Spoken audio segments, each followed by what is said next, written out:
सुरजी तालुक्यातील दहिगाव रेचा येथील काही महिला आज सकाळी 8 वाजता गावाशेजारी शिराडा शेत शिवारामध्ये अरुण टकोरे नामक शेतकऱ्यांच्या शेतात तूर निंद कामाकरिता 9 महिला शेतात गेल्या असता काम करत असताना खाली पडलेल्या विद्युत जिवंत तारेचा रुपाली शुद्धजन सावडे वय 35 राहणार दहिगावरीच्या हिला जोरात करंट लागल्याने जागीच मृत्यू झाल्याची घटना घडली आहे। इतर महिलांनी तिला वाचवण्याचा आटोकाट प्रयत्न केला, परंतु संततधार पावसामुळे जमीन ओलसर असल्याने त्या महिलेला वाचवण्यात अपयश आले।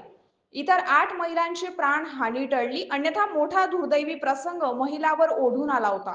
या गावातील ही विद्युत शॉक लागणारी दुसरी घटना आहे। तरी अंजनगाव विद्युत वितरण महामंडळ कंपनी निद्रा अवस्थेत असल्याचं नागरिकांकडून बोललं जात आहे।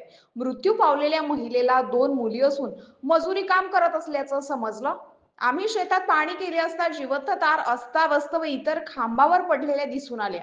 विद्युत महामंडळाला नागरिकांच्या जीवाची पर्वा नसल्याचं हे नागरिकांचं मत आहे। संबंधित फील्ड ऑफिसर व इतर तांत्रिक लाईनमन मनुष्यवादाचा गुन्हा दाखल करावा अशी मागणी आता सर्व गावकऱ्यांनी केली आहे। जोपर्यंत वरिष्ठ विद्युत वितरण मंडळाचे वरिष्ठ अधिकारी घटनास्थळी भेट देत नाही, तोपर्यंत मृतदेह उचलणार नाही अशी भूमिका गावकऱ्यांनी घेतली आहे।